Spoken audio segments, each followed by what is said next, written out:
Welcome back, everyone, to another edition of Seahawk Central News, your source for the latest news affecting the UNCW community. I'm Janae Randall. And I'm Sarah Lively. We hope everyone has made it safe and sound through Hurricane Irene. And always, safe surfing to those internet users checking us out on YouTube. Seahawk Central News is available 24/7 online. Check us out at youtube.com/TealTV2010. In this episode, we will learn a little about this year's Involvement Carnival, as well as another UNC Welcome event, Rock the Wreck. We will also look at what UNCW will be doing to commemorate 9/11. We will also catch you up on sports with Ben Tyson and the latest movies reviews with Chris Vickery. Seahawk Central News starts right now.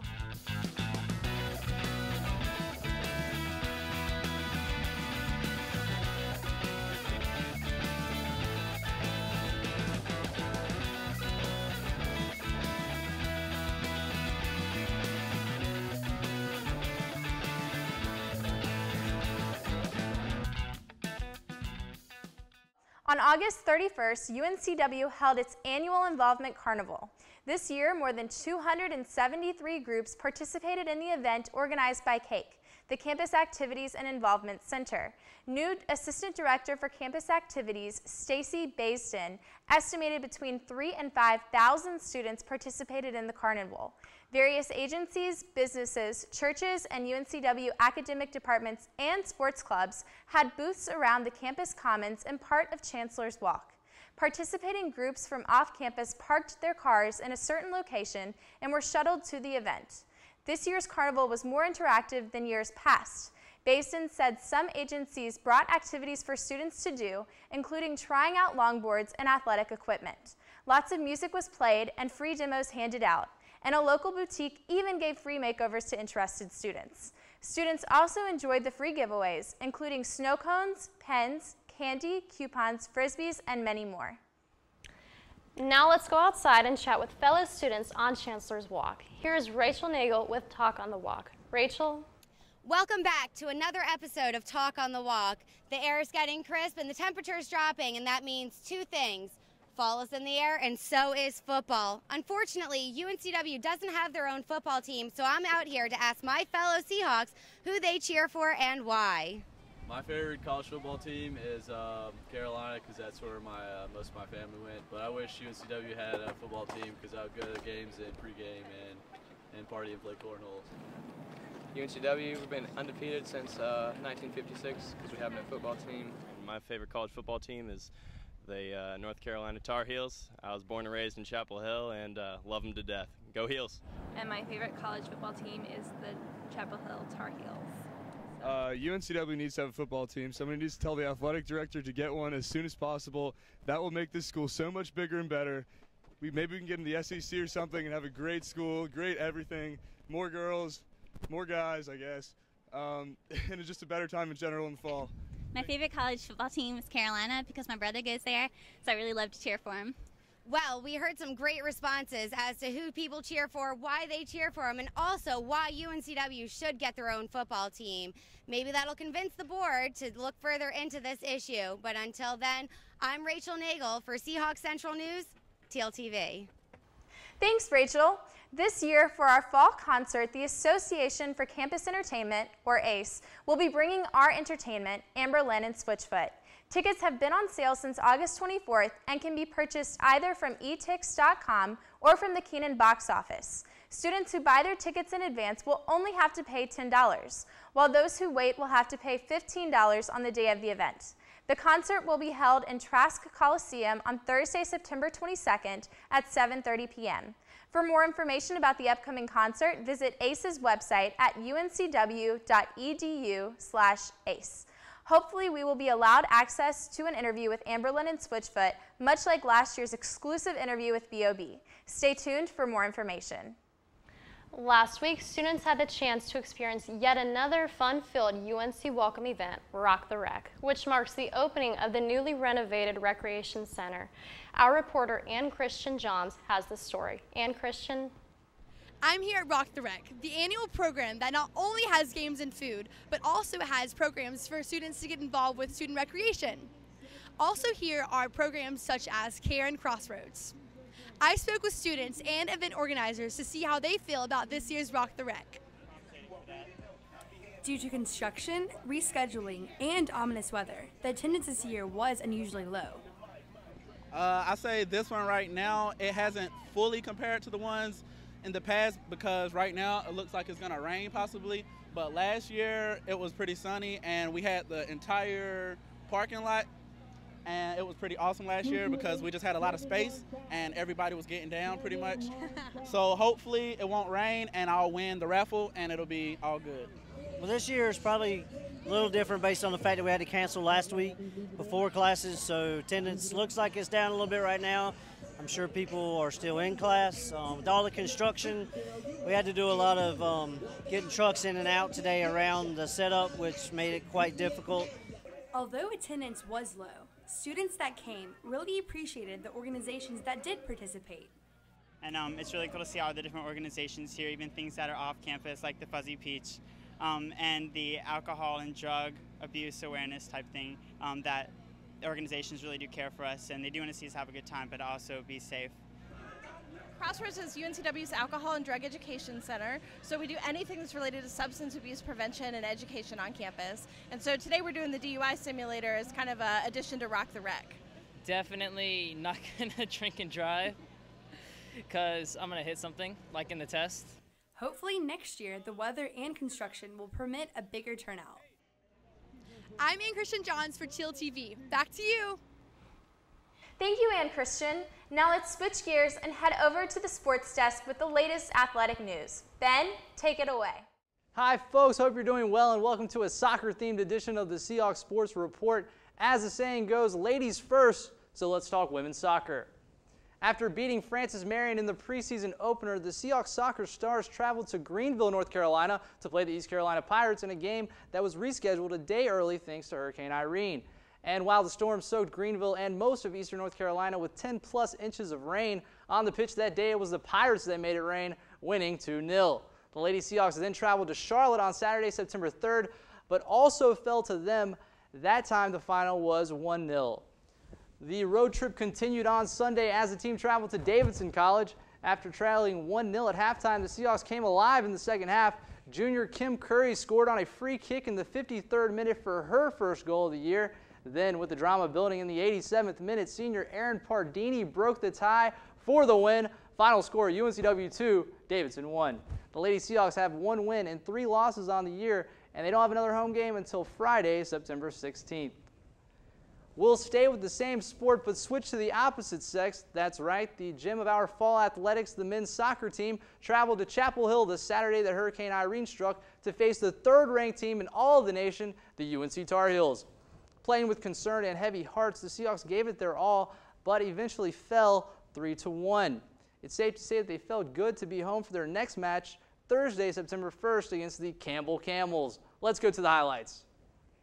We start things off with Daniel Roberts kicking the free kick here in the first half. He goes over the defenders and off the noggin of Jacob Von Comperno, his second goal of the young season. Celebrates with his teammates there. We'll move on to the second half where Brandon Miller, the keeper for the Seahawks, made some fantastic saves. There's one here, another, as he tips it over the crossbar. But on this third attempt, it would not be enough as you see the header dribbles off the head of the Campbell of J.J. Elder for Campbell. His teammates would celebrate a 2-1 lead at this point. And the bleeding would not stop there. Here we go. Great pass from Campbell. And the bicycle kick by Elder for his second goal in 4 minutes. You would think this was the J.J. Elder show. Adam Walkley trying to lead the comeback for the Seahawks as he does some fancy footwork, but his pass is intercepted by the Campbell defender. Etienne Boulanger with the shot. The header saved by the Campbell keeper. However, the Seahawks would score late. Thomas Driver on the header here. A fantastic goal. Final score, Campbell 4, UNCW 2. The team followed that up with a trip to Charlotte this past weekend where they fell 2-0 to the 23rd ranked 49ers. They are currently 0-3 in regular season play and face off at home with the University of Hartford on Friday, September 9th. Switching sports, the men's basketball team has released its 2011-12 schedule, and to say that people are buzzing about the newly revamped Trask Coliseum would be accurate and clever. Coach Peterson will christen the new stadium on October 29th versus St. Andrews. Here you can see some key dates on the schedule. Conference play begins on December 17th versus Virginia Commonwealth, the little CAA team that could make it to the Final Four last year. Trask's conference debut will be the second day of the new year versus Delaware, and this year's Bracket Busters contest will be on February 18th. The women's basketball team had a great offseason coming off of their deepest postseason run in program history. To top that off, Coach Cynthia Cooper-Dyke was named one of the WNBA's top 15 players of all time. The team's schedule was also released this past week, and there are quite a few games for Lady Seahawk basketball fans to get excited about. The team plays at North Carolina State on November 16th and then play East Carolina in Trask Coliseum on November 20th. So you can go ahead and mark your calendars for that one. And on December 20th, Christmas may come early for Seahawk fans as Coach Cooper-Dyke's crew travels to Durham to try to knock off the highly ranked Duke Blue Devils. One final note, the UNCW baseball team will be going up against the Canadian national baseball team on September 16th, followed by a bout against Team USA on September 17th. Both games are here on campus at Brooks Field. Well, that's all for now. Sayonara, Seahawks. Thanks, Ben, for catching us up. This Sunday marks the 10th anniversary of one of the most devastating days in American history, September 11th, 2001. 1 decade ago, nearly 3,000 Americans were killed and over 6,000 injured as 19 terrorists hijacked and crashed 4 commercial airliners into New York City's World Trade Center, Washington, D.C.'s Pentagon, and an open field in Shanksville, Pennsylvania. In honor of the lost lives, the UNCW community is hosting a variety of week-long events beginning this Friday, the 9th, and ending next Friday, the 16th.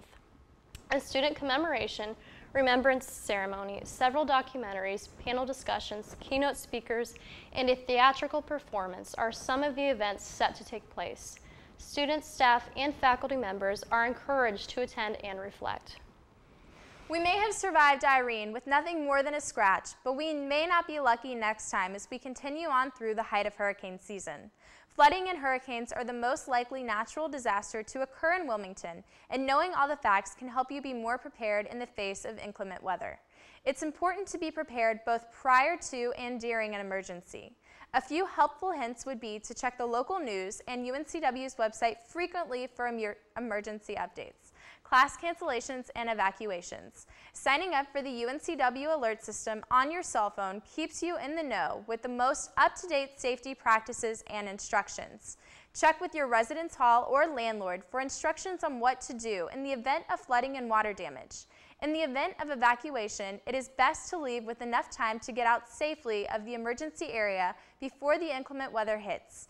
In the event of inclement weather with no emergency instructions, never travel to work or class if you do not feel safe. And most importantly, stay safe and stay dry.